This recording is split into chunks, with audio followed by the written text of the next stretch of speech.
In the small town of Sterling Creek, a series of child abductions throws the community into chaos. Just as the town's sheriff's department is scrambling for leads, a gruesome murder rocks the already tense atmosphere. A man's body is found with a drowned child hidden inside his torso. My name is Detective James Jamie Turner, and I'm leading the investigation for the Sterling Creek Police Department. Don't forget to subscribe and turn on the notification bell so you won't miss the next chilling stories. Now let's dive into the case. Lately, 3 children have vanished from the town. The perpetrator is meticulous, leaving behind almost no clues. We've set up strict checkpoints and questioned everyone for days, but we've hit a dead end and I'm growing restless. Just as I'm about to take a breath, a rookie officer rushes in, frantic. "Chief, we've got another one. A wealthy businessman, Mr. Thompson, just reported his 1-month-old baby boy missing." "Calm down. Tell me everything." "It happened right after a party at the Thompson mansion, sir." Before he could finish, another officer burst into the office, making my brow furrow even more. "Chief, we have an emergency." "Is it about the missing kid?" I asked, my heart pounding. The new officer shook his head, his face pale. "No, sir. Someone just reported finding a body in a creek bed." I immediately stood up, one crisis after another. I hurried to the scene with my team. When I saw the body, even an experienced detective like me was shaken. The victim was an adult man, his face completely disfigured from being in the water for too long. His body was bloated and reeked of decomposition, a common sight for drowned victims. But what was most bizarre was his abdomen. It was stitched shut with sharp pieces of barbed wire, like a crude form of surgery. Inside, all his organs were gone, replaced by a deceased infant. The child had a red string tied around it, and the area was littered with scraps of what looked like ritualistic papers or talismans. It seemed like a dark, twisted ritual had been performed on the man. "Chief, he's not a mother, so how is there a baby inside him?" one of my officers, Mason, asked, his voice trembling. "What kind of sick monster would kill a man and a baby, then stuff the child inside him? It's inhumane." I nodded slowly, a grim feeling washing over me. "I'm afraid it might be worse than that. Mason, I want you to find out who this man is. I have a feeling he's connected to the Thompson case." I rushed back to the station and met with Mr. Thompson in my office. He was a wreck, his eyes red from crying. When I asked about his son's disappearance, my heart sank even further. The baby hadn't been missing for 2 days, but 4 right after the party. The timeline matched the death of the infant in the man's stomach. It was highly likely that the dead baby was Mr. Thompson's son. "Why did you wait so long to report this?" I asked. He handed me a crumpled note. It was a ransom note, specifically warning them not to contact the police or the child would be harmed. Being a timid man, Mr. Thompson hesitated, and it wasn't until his wife pressured him that he finally came to us. "We can't jump to conclusions yet," I told myself. "We don't have enough evidence to confirm the identity of the dead child, and we still don't know who the man is." I sent Mr. Thompson home and returned to the morgue to re-examine the body, looking for anything I might have missed. Who was this man, and why was he treated so brutally? The medical examiner confirmed the man died from drowning, but why would a killer also murder a child? If it was just a simple abduction, this action makes no sense. 4 children are now missing. Why was this victim, in particular, treated so horribly? The crime scene suggests a deep-seated hatred for this man, but what about the other missing children? Are they safe? These questions nagged at me. As dusk fell, Mason returned with a breakthrough. "Chief, we've identified the victim. He's Mark Thompson, a local businessman in his 30s. Mark was a known playboy, and he owned several pawn shops in town. He was wealthy and had a reputation for frequenting seedy establishments. His family thought he was just out with friends, as usual, so they didn't report him missing right away. Mason matched a distinctive watch found on the body to Mark's family, confirming his identity. He also found something critical. Mark was at the Thompsons' party that same night. I stood up, connecting the dots. "Mason, was Mark a friend of the Thompsons?" Mason frowned, confused. "Not really, sir, but maybe he sneaked in and kidnapped the child during the party?" He then paused, realizing the flaws in his own theory. "Wait, that doesn't make sense. First, why would he kidnap a child from a family he had no beef with? Second, why would he himself turn up dead and mutilated?" "Exactly," I growl. I growled softly. Mason, I want you to put the Thompson house under surveillance. I have a feeling his wealth isn't as clean as it seems. There might be more to this in his house. The next morning, I went to the Thompsons' house early. The place was a mess with broken pieces of wood and rubble scattered everywhere. The housekeeper explained that the house was undergoing renovations, which were now on hold after the tragedy. The housekeeper, a man in his 50s, seemed genuinely grieved but didn't reveal anything unusual. He said he was only in charge of the household and did not know much about Mark's comings and goings. Defeated, I left the house and walked down a narrow street. I saw a group of women gossiping, and they quickly scattered when they saw me. All except one, who seemed particularly flustered and tried to slip into a nearby alley. I signaled my officers to stop her, and they quickly brought her back. She introduced herself as a local matchmaker named Ms. Wu, known for her sharp tongue. Since time was of the essence, I didn't bother going back to the station. Mrs. Wu, why did you run when you saw me? She nervously stammered, "Oh, sir, I was just afraid of getting in your way." "You have nothing to hide, do you?" I asked, my voice firm. "People like you often know everything. Now talk." Ms. Wu was clearly intimidated. "Please, sir, don't get angry. I swear I had nothing to do with it. But I think Joe Miller might have killed him." According to Ms. Wu, the story began a year ago. Mark had gone to Joe's noodle shop late one night and became obsessed with Joe's wife. He began to frequent the shop, staring at her for hours. He tried every trick in the book to win her over. Ms. Wu, the girl's aunt, was his go-between, bribed with money to arrange a private meeting. Ms. Wu took the money, but the young couple, who were childhood sweethearts, were deeply in love. The girl rejected Mark's advances, and she angrily broke off all contact with her aunt. Ms. Wu, scared of the consequences, returned Mark's money and begged her niece for forgiveness. When Joe found out, he was furious and confronted Ms. Wu. Knowing she was in the wrong, she still blamed him for being incompetent and for letting his wife be coveted by another man. She even taunted him, "If you're so tough, why don't you just go kill Mark?" After the heated argument, the young couple packed their bags and left town. Ms. Wu didn't think much of it until she heard about Mark's death. "Sir, I'm sure it was Joe Miller who killed him out of revenge," she insisted. I shook my head. Her story had too many holes. Why would a greedy woman like her so easily return Mark's money? I sent Mason to find Joe Miller and ordered my officers to question the locals. The rumors on the street were even wilder than Miss Wu's story. Some said Mark and the girl had a secret affair and that Joe had moved away at Mark's command to give them privacy. Others claimed the girl was pregnant with Mark's child and that Joe had killed all three of them.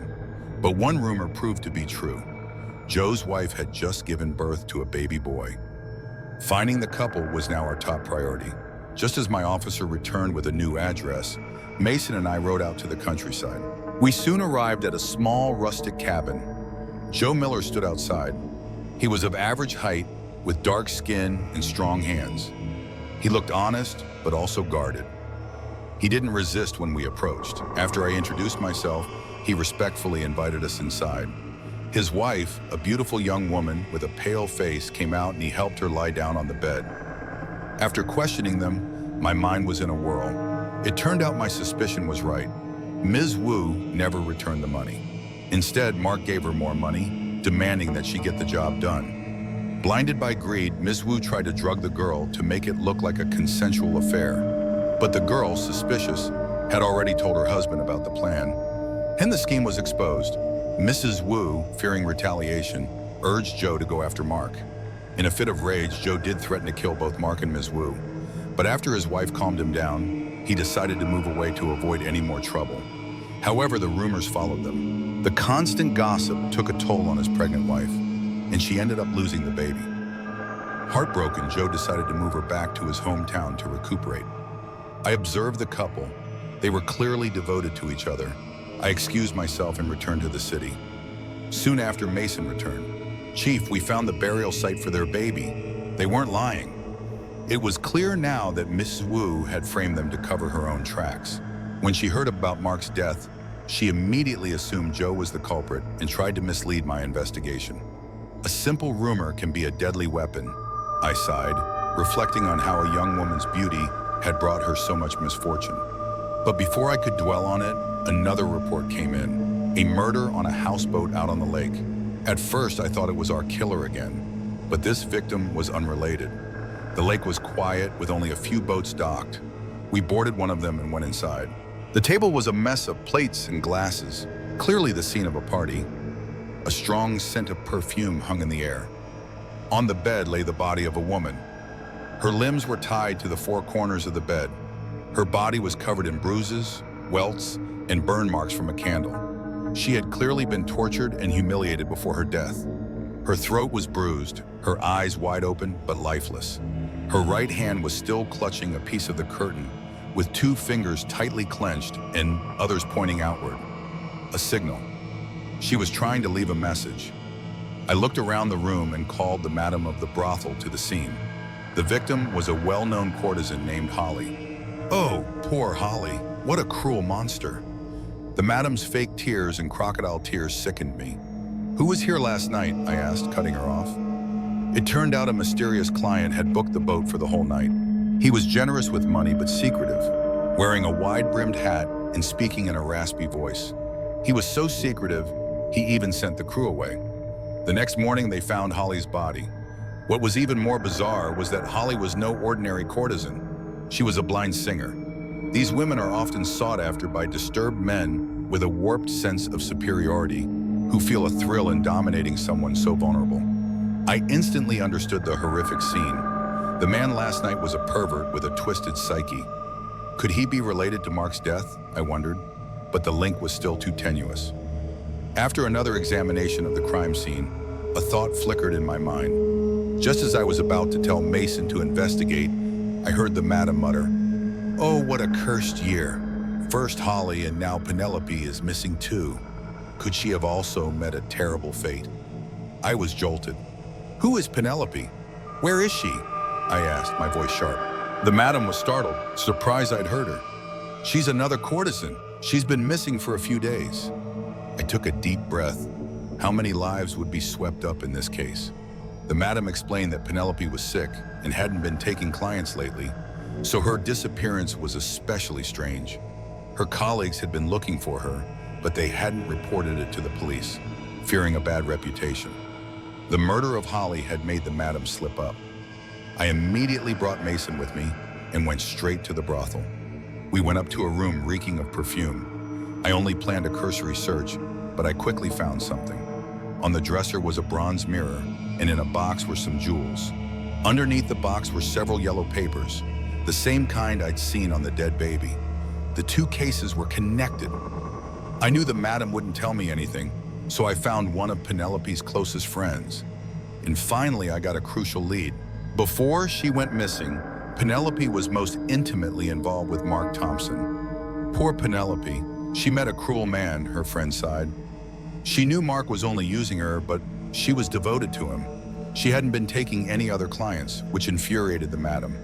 But Mark would pay her well, so the madam tolerated it. The most important thing is that she was pregnant, and she was determined to keep the baby. "What? Penelope was pregnant too?" I asked, my voice rising. My shock was so great that her friend dropped the handkerchief she was holding, mirroring the chaos in my own mind. Leaving the room, I immediately brought Mason with me and rushed to the mountain outside of town. It turned out Penelope had given birth to Mark's child in secret, hoping he would see the baby and give her a name. But they had a heated argument, and in a fit of rage, Mark told her he was done with her. Under pressure from the madam and unable to care for the child, Penelope drowned her own baby in despair. Our destination was the child's burial site. According to Penelope's friend, Penelope had killed Mark out of revenge, stuffing her baby into his stomach as a curse before throwing his body in the creek and disappearing. I shook my head. It's not that simple. Mark was an adult man. Penelope couldn't have done that alone. Mason nodded. So she must have had an accomplice. Or she planned it so we'd suspect her and then look for a partner. No one would think she'd be crazy enough to do that herself. I suddenly had a thought, remembering a detail I'd missed. Let's go. If my guess is right, there's another secret in this case. On the mountain, Mason followed my instructions, searching the area. I carefully examined the ground. Luckily, it hadn't been disturbed. The area was so desolate it was perfect for us. Even in the daylight, the burial ground was creepy. Bones crunched under our feet, and the cold wind made my skin crawl. But the vast area wasn't completely empty. I found what I was looking for, a drag mark with a few branches still left on the ground. This was it. I followed the trail to the creek, remembering the scene I'd found. I rushed back to the station to re-examine the body. "Chief, what did you figure out?" Mason asked impatiently. I smiled, finally ready to explain. "You're right. Penelope is a good suspect. Let's assume she did all of this alone. Look at the body again. The victim's mouth and nose are full of mud. He must have been drowned in shallow water before being gutted. If he was gutted first and then dumped in the water, there would be blood everywhere, and his mouth wouldn't have mud in it." Mason thought for a moment and nodded. He still didn't see the breakthrough. I took a teacup, dipped it in water, and drew on the table. One circle for the creek, one for the burial ground. The drag mark from the burial ground shows she dragged the body alone, so she didn't have an accomplice. The victim must have drowned at the creek, but the drag mark starts at the burial ground, with no other marks leading to it. And there are no thorny branches near the creek, only at the burial ground, I added. Mason looked confused. "So?" I dropped the big hint. "All of this is based on the assumption that the mountain was the first crime scene. What if it wasn't?" Mason's eyes widened. "That's right. Penelope didn't have an accomplice, but Mark wasn't killed on the mountain." "I have a theory," I said, a grin spreading across my face. "Mark was killed somewhere else. The killer brought his body to the mountain to bury him, but ran into Penelope, who was there to bury her baby. The killer panicked and ran away, leaving the body. When Penelope saw the body, she was so consumed by hatred that she gutted him, stuffed her dead baby inside him as a curse, and dragged his body to the creek. But then the killer came back, saw her, and kidnapped her," Mason said, jumping to conclusions. "That's why she's gone." "No," I smiled. "You're missing a key detail, the mud. Mark's face and mouth were full of mud." I looked at him, then towards the Thompson house. "Don't you remember? The Thompson's house is under renovation, and there's a small pond being built right behind the garden. He was killed in his own house," Mason realized, "and the missing organs are probably still there." We immediately went back to the Thompson house. My officers surrounded the backyard, and Mason led a team of detectives to search the area. I had focused on questioning the family before, and the construction had made me overlook this area. But with the new lead, it was the first place we looked. We quickly found the organs buried in the wet mud near the pond. The housekeeper, seeing this, turned white as a sheet. "Sir, I swear I don't know anything about this," he cried. "Just tell me one thing," I said, my voice cold. "Did you see anyone with your master the night he went missing?" The housekeeper thought for a moment. "He told me to go to my room early that night. He said he was going out for a drink. But when I passed by the backyard, I saw him with someone, but I didn't think much of it. He didn't know who the person was, and since he was the type who didn't meddle in his master's affairs, I was left without a crucial lead." I dismissed him, my mind racing. The case was getting clearer, but I still didn't have enough evidence to make an arrest. And Penelope and the other children were still missing. I ordered a strict lockdown of the town. All wagons and travelers were to be thoroughly checked. The killer had to be stopped from leaving, and the missing children had to be found. If the killer made a move, I would have my chance to catch him. The madam's description of the mysterious client was vague, but I had an artist draw a sketch of his physique. I had posters made and put them up all over town. It was an old school method, but it worked. The killer was an outsider. He couldn't hide forever. If someone was helping him, it meant he had an accomplice in town, and I would find them. Days passed with no new leads. Just as I was losing hope, a new development came from one of the missing children themselves. That night, in a small, out-of-the-way tavern, business was slow. The town was still rattled, so the streets were empty at night. The owner was dozing at the counter when a big, bulky man walked in. He was in his 40s, with a pockmarked face and a menacing scowl. The owner yawned and went back to his nap. There was only one other customer at a table, a man in his 30s with a square jaw and pale skin. The big guy went straight for him, glancing at the strange patterns the man had made with toothpicks on the table. "You're the Thompson girl's lover," the big man said with a sneer. "Better than your pockmarked face," the man shot back. Enraged, the big man lunged at him, but he quickly reined himself in. "Where are the kids? Hand them over. I need to leave town now," he said, throwing a bag of money on the table. The other man took a sip of his drink. "The kids are safe, but if you hadn't been so careless and killed that woman, we wouldn't have all this police attention, would we?" The big man scowled. "Killing a prostitute is no big deal. The cops don't scare me, unlike you who hides behind that woman's skirt." "Is that so?" The man's hand flashed, and a blade zipped across the table, aiming for the big guy's gut. The big guy was shocked, but reacted quickly, dodging the blow. He wasn't an easy target. He immediately pulled out a pair of brass knuckles and lunged at the man. But an even stranger event took place. Another set of brass knuckles shot out from the big guy's abdomen, aiming for the other man's ribs. The big guy grinned, holding the man's weapon in one hand, while another set of brass knuckles aimed to kill. He was a three-armed man, but his fantasy was interrupted by a kick from the other man, knocking him off balance. The kick was so powerful that the big guy was sent flying, blood splattering everywhere. His opponent's shoe was reinforced with steel, and the toe even had a hidden blade. He stood firm as a rock, and as the big guy's robes flew open, his bizarre secret was revealed. There were two smaller disfigured men hiding under the robes, one on top of the other, acting as one person. The bigger man was just a clever disguise, a composite person. They were an abnormally conjoined pair, hiding their deformities from the world. They were about to attack the man with the brass knuckles, but Mason, who was hiding and had been following the mysterious man, quickly restrained them. "This is it," I said, stepping out from behind the counter. "It's time to end this." Mason and I quickly made our way to a house in town. We got everything set up and waited in the dark. The door opened and a man walked in. "Why is it so dark in here? Where are the lights?" When the lights came on, he was shocked, but quickly composed himself. "Chief, Mason, what are you guys doing here?"